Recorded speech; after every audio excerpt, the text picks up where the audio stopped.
So have you ever had the experience of meeting someone who looked super duper put together, slick, and they looked expensive, but when you actually get to know them, you find out they really don't have any money, they don't have any clients in their business, they're just like making sure that they look the part, right? And that's what they're most concerned about, is getting as many likes and as many like followers as possible online to appear as credible. They have more certifications and degrees in the thermometer. Like they've got all of, on paper or image wise, what should look successful, but actually they don't really have any money, any clients, any meat to back up what they've put forward. Alternatively, have you had the experience like I have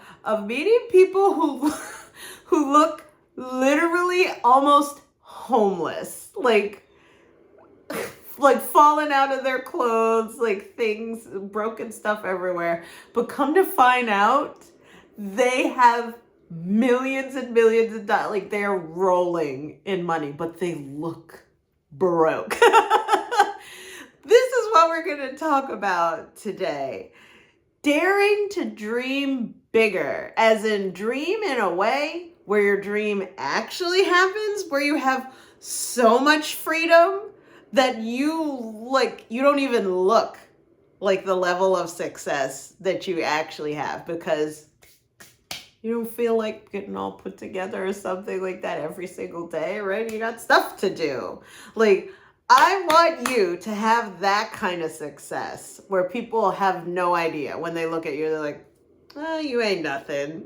Meanwhile, right, you're living your life to the fullest. That's what we're talking about. When you change your words, you'll change your life. And that is the key to being able to have that real manifestation of the dream happening in a big way.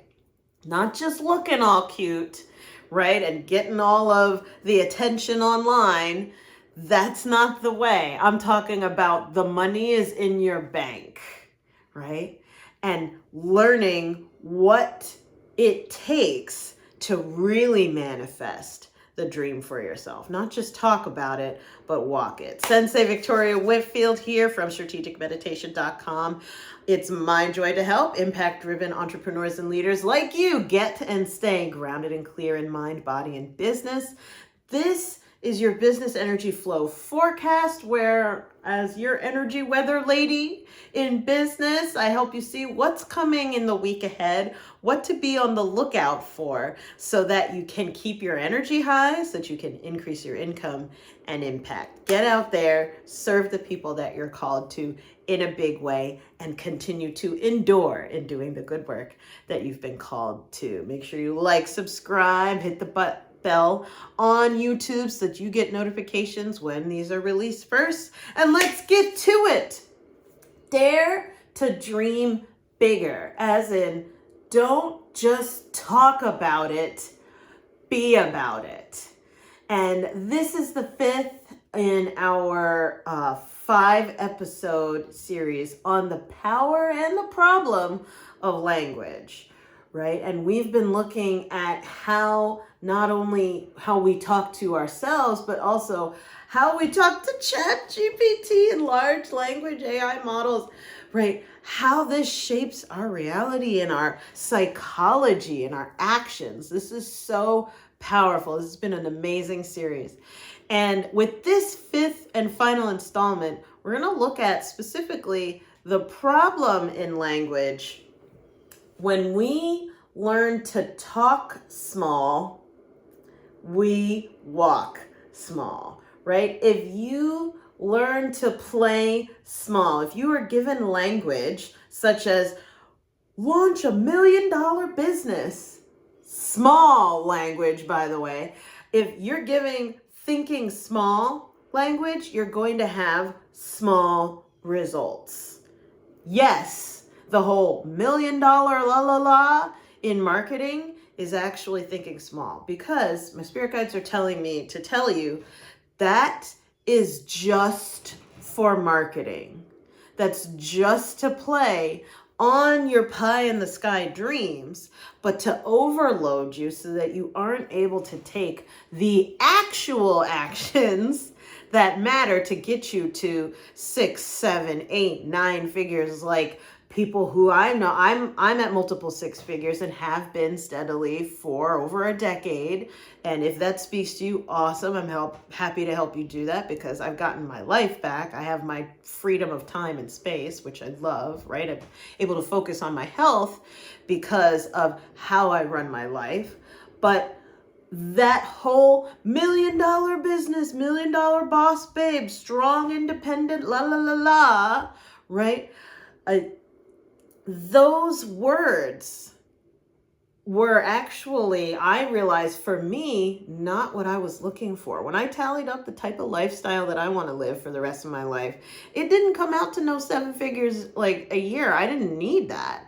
I don't need that. Now, I have friends of mine who make 7, 8, and 9 figures, one of whom is going from 9 to 10 currently, right? And I know them personally, giving them hugs. They're in my DMs. They have my phone number. I've met their kids. So it's not just like, oh, I know them on Instagram or something. So when you're around people who have harnessed the flow of their industries in a certain way to produce 7, 8, 9 figure results, there's something that you come to understand, is that your words are everything. And when they're talking about dreaming bigger, when my sisters and brothers in business who are operating at that level, or who, like myself, are in the multiple 6 figures realm, when we're talking about dreaming bigger, we're talking about who else can I help? This is not about me. So be kind to yourself. If your thought of dreaming bigger is about, I want to get paid to do what I love, that sentence, look at that sentence. Who is that sentence about? How many people are in that sentence? It's about me. One person is in that sentence. I want to get paid to do what I love. And what we're going to look at in history, science, and spirit is how that mindset of I would love to get paid to do all day long what I love to do, right? As a way to, say, escape corporate America, or to, to bring more food onto the table in your house or whatever, right? Or just for the heck of it, because it's an adventure. Okay, but if you come into it with a me, I mindset, you're going to have a tiny business that is not going to be sustainable. That's why within the first year, 90% or more of businesses fail, is because the mindset is small. So let's shift that. Let's look at how we can change our words from I would love to get paid to do what I love. How can we change that singular focus in a certain way? What new words can we introduce so that we change our lives and dream even bigger than that? All right, so heading on over to history, Think and Grow Rich, Chapter 1 by Napoleon Hill.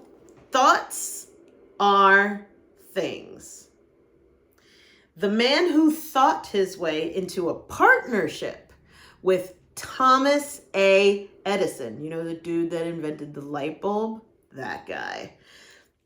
Truly, thoughts are things, and powerful things at that, when they are mixed with the definiteness of purpose, persistence, and a burning desire for their translation into material objects or riches.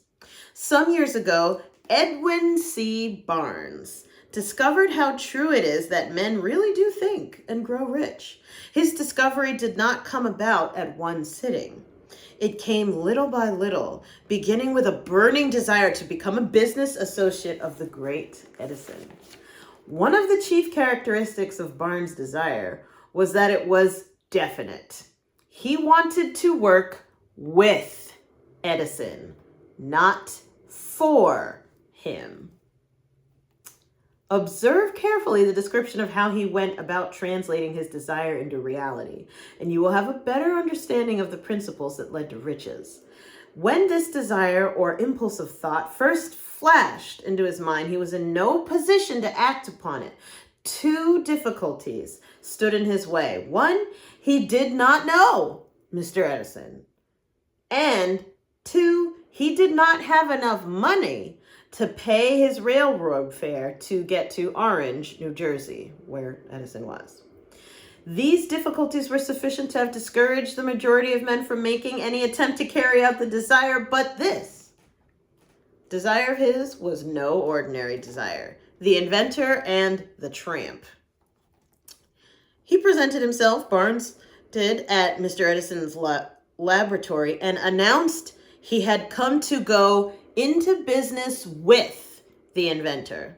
In speaking of the first meeting with Barnes and Edison years later, Mr. Edison told me, Napoleon Hill, he stood there before me looking like an ordinary tramp.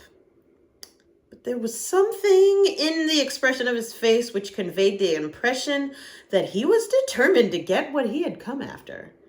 I had learned from years of experience with men that when a man really desires a thing so deeply that he is willing to stake his entire future on a single turn of the wheel in order to get it, he is sure to win. I gave him the opportunity he asked for because I saw he had made up his mind to stand by until he succeeded. Subsequent events proved that no mistake was made. It could not have been the young man's appearance that got his start in the Edison office, for that was definitely against him. It was what he thought that counted. Tying this back to daring to dream bigger. Barnes didn't just want to work for Thomas Edison. He wanted to work with. From for to with.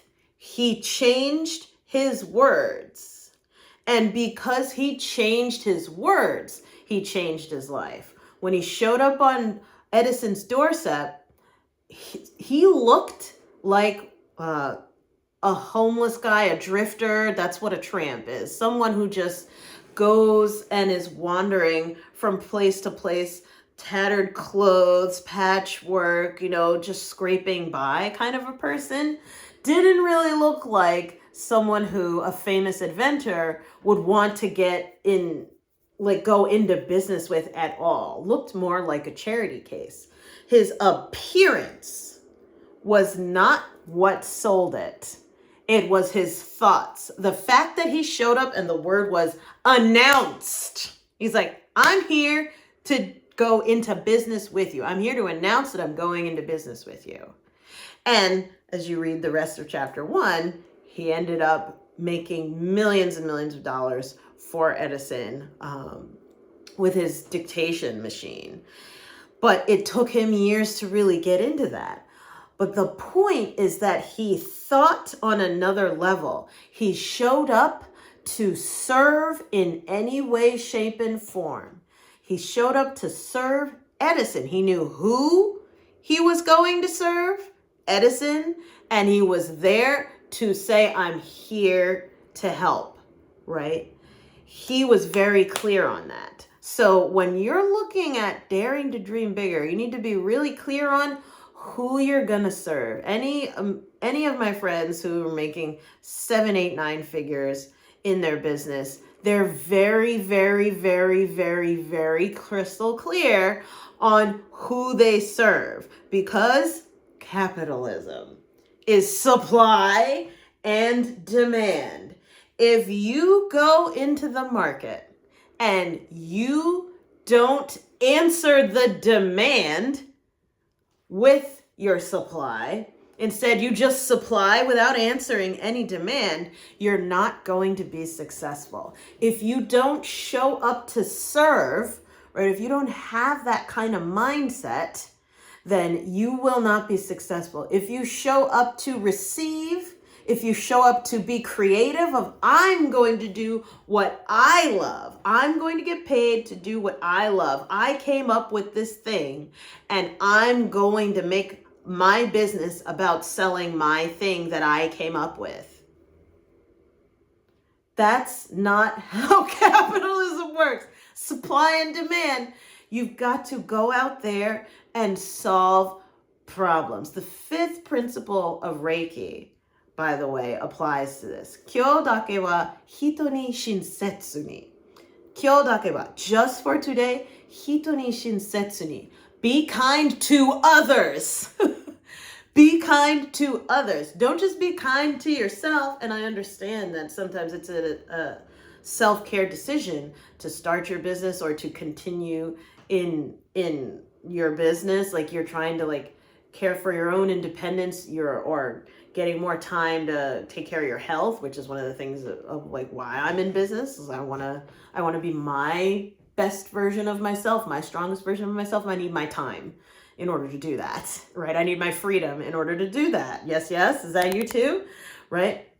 But with that, so be kind to yourself. Whoop, there we go. Be kind to yourself if you're thinking too small in that you're only being kind to yourself. It's time to not only be kind to yourself, but also be kind to others. And with this next article that I'm going to read from Science and AI, we're actually going to find out that the greater version, the bigger version of you being kind to yourself is actually being kind to others. That when it's hito ni shinsetsu ni, when you're being kind to others, this is actually feeding the realization of your dream. So that you're actually walking the talk. The vision board becomes your reality when you're being kind to others. And that's your version of being kind to yourself. But let me bring in the article for a second to help illustrate exactly how that works. Ready? So this is from AIbusiness.com. And if you're going to read it, it's in the description, titled, How Do Large Language Models Work? LLM AI Demystified. All right, and this comes from May 30th of 2024. Unpack the complexity of large language models and explore how AI understands language, tackles bias, and transforms industries. Reinforcement learning from human feedback. Fine-tuning after initial pre-training is essential for optimizing performance in specific tasks. Pause. We're going to pause already. And you know me, I'm your technobabble translator, goddess. I'm happy to be it. So I want you to imagine that whenever they're talking about the AI, they're actually talking about you. So artificial intelligence and learning, like robots learning how to get better at serving people. Let's also look at this as our businesses and us learning how to get better at serving people, right? So fine tuning after initial pre-training. I want you to see that as sharpening your saw after you've created what you think you're going to deliver in your business. Right? So that falls under the category of continuing ed. So you will always be improving. And that's the best route to go so that you are responding to the actual demand in the industry. You have your supply, right? You have your supply of your expertise, right? Your insight, your energy, right? You're here to help. That's your supply. And okay, being open to fine tuning, continuing to sharpen the saw as you go is what's going to keep you relevant to the demand in the industry.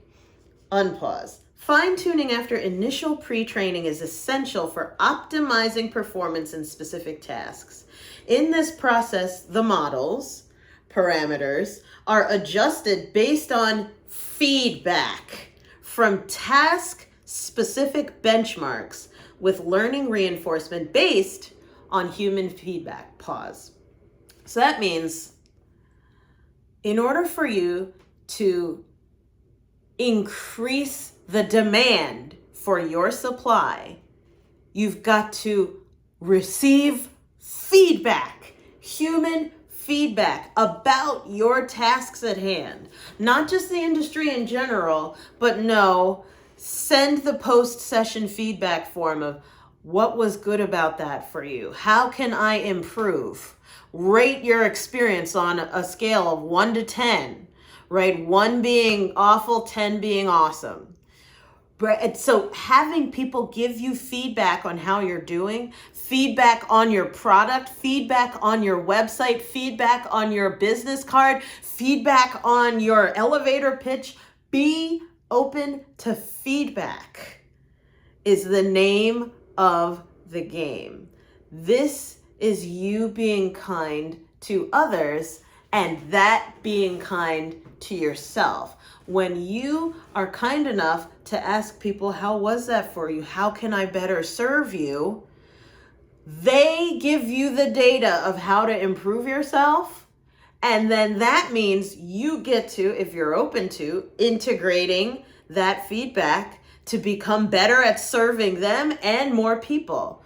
And lo and behold, more people are going to want you to work with them. This is exactly supply and demand. This is how all of my friends who've made it bigger and bigger and bigger, right? They've just continued to take the feedback and respond to the demand.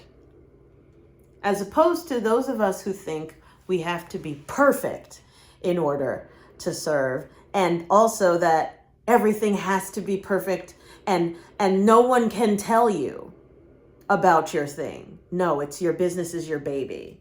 It's off. You can't criticize, you can't give feedback, or else you're being mean or you're wrong because it's my business, it's my baby, it's my product, it's my app, blah, blah, blah, right?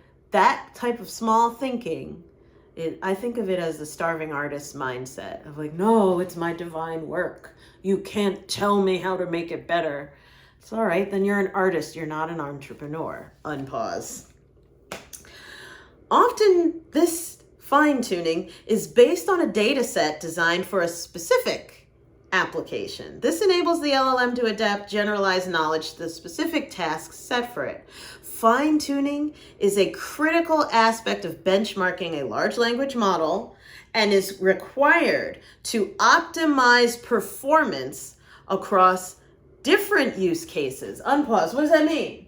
That means the more I sharpen my saw, right, the more the large language model, the AI, sharpens its saw, the more people I can serve, the more problems it can solve.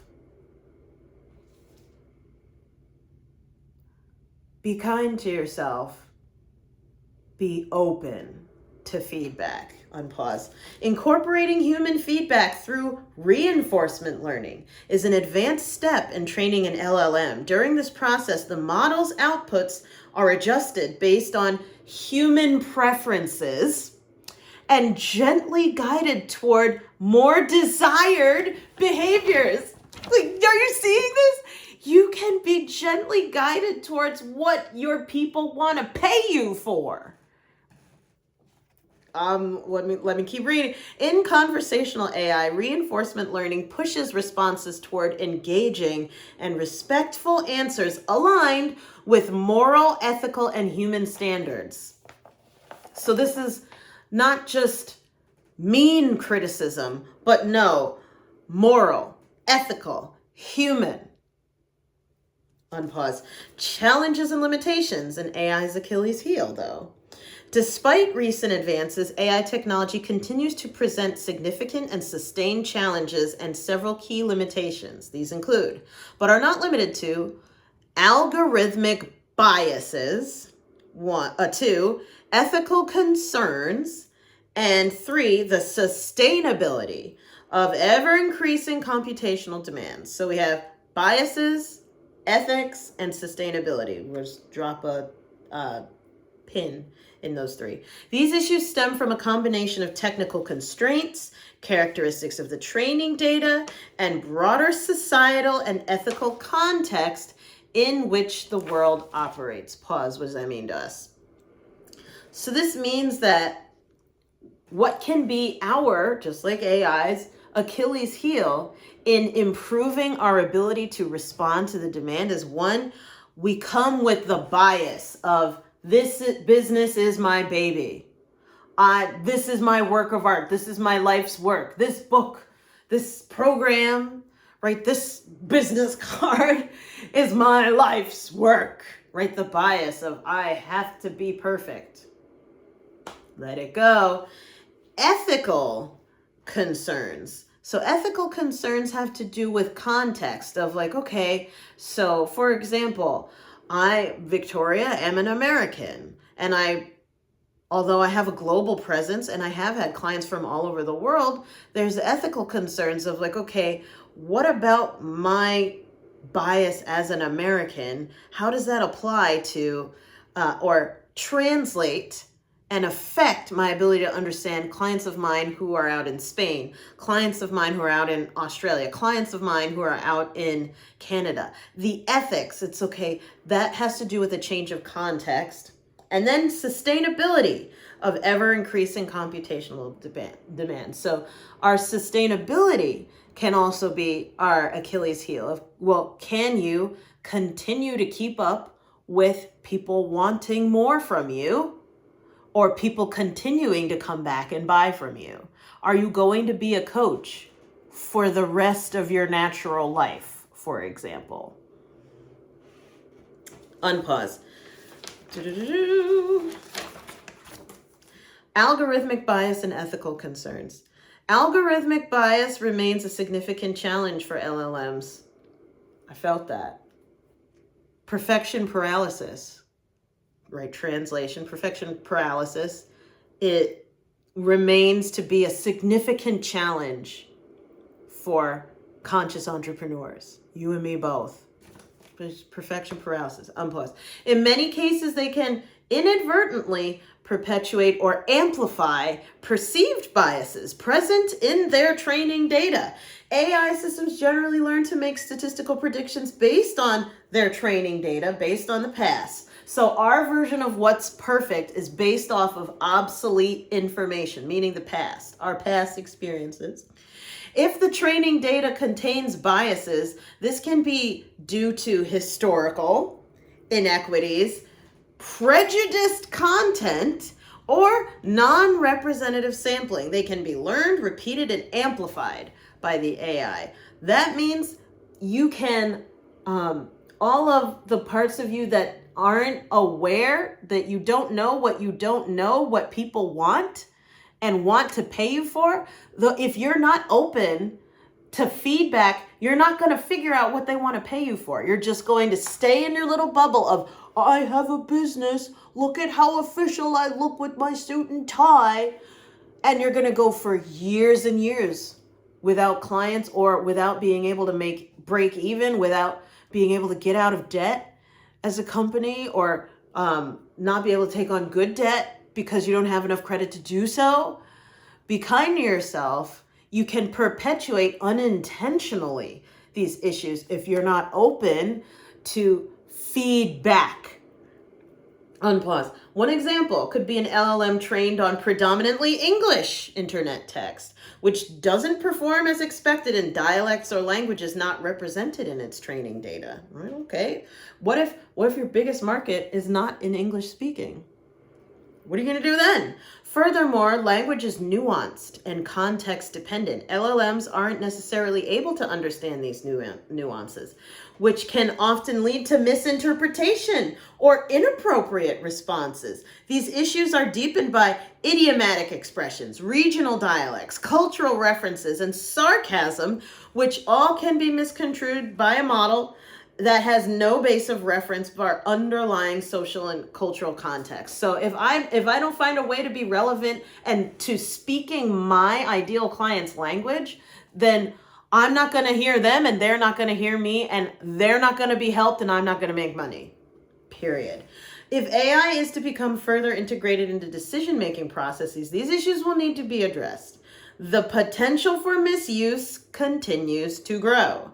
The use of AI also raises concerns about privacy, surveillance, automation, consent, equity, and the distribution of its benefits and harms. Relating this back to daring to dream bigger. a big part of you being able to dream bigger is being open to receiving insight on the demand for your services. If you want to grow your business, right? If you're dreaming bigger in business as well as in life, you've got to be open to learn. You've got to be open to hearing what people want to pay you for versus what only you want to do. Like it's not your hobby, it's your business. I don't know who am I speaking to you? Type in the comments below if this one's for you. Like, this is not your hobby, this is your business. And because this is your business, you've got to be open to thinking bigger, opening up and receiving the words of your people. Speak their language. Speak their language. Work with them. They work with you, not for you. They're not in submission to, oh, you made the perfect thing. Wow, I can't believe I found you. No, it's, oh my gosh, you are solving my problems. I'm so happy to put you as a line item in my P&L. By the way, this was the first year in my life where I actually had one of my clients say, oh, no, you are in the budget. You're a line item. Victoria, this dollar amount is included. Like, I get the chills, and I wish that for you, that you be so good at solving problems that you are seen as essential to your people, right? And so it is. And with that, turning to spirit for the final word. 9 of fire coming as an affirmation, right side up, which means you already know this. You just need to be reminded. You've put a lot of work and energy into this situation. This card comes as a sign to you to actively protect that which you've created or earned. Have courage and believe in your ability and right to defend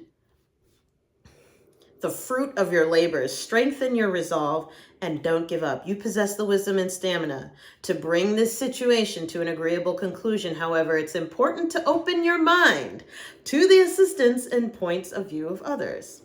Additional meanings of this card: being prepared, physical strength, feelings of paranoia and tiredness. Tying this back to daring to dream bigger. When you change your words, you change your life, right? You want to be open to defending your dream by feeding it, right? Feed the flames. 9 of fire. 9 is completion. Fire is action. Feed the flames. You're going to be able to throw even more fuel on the fire of your business when you're able to receive the words of your people.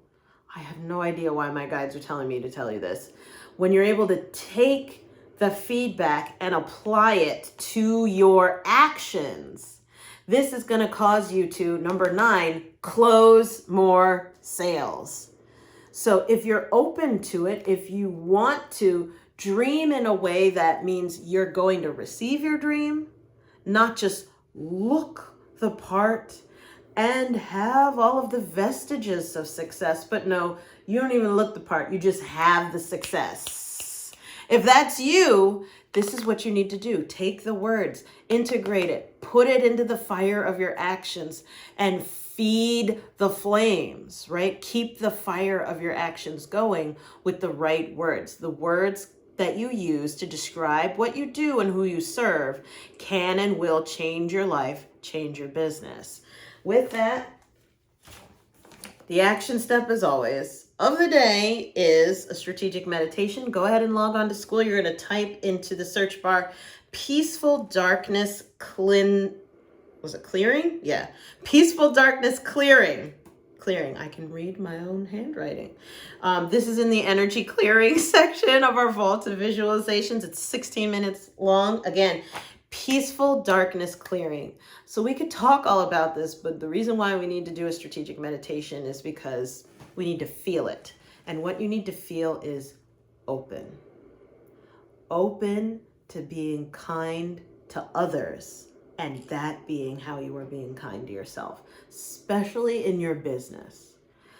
Peaceful darkness. This is making peace with being open to feedback. As an artist, I know this like makes every hair on your body stand straight up.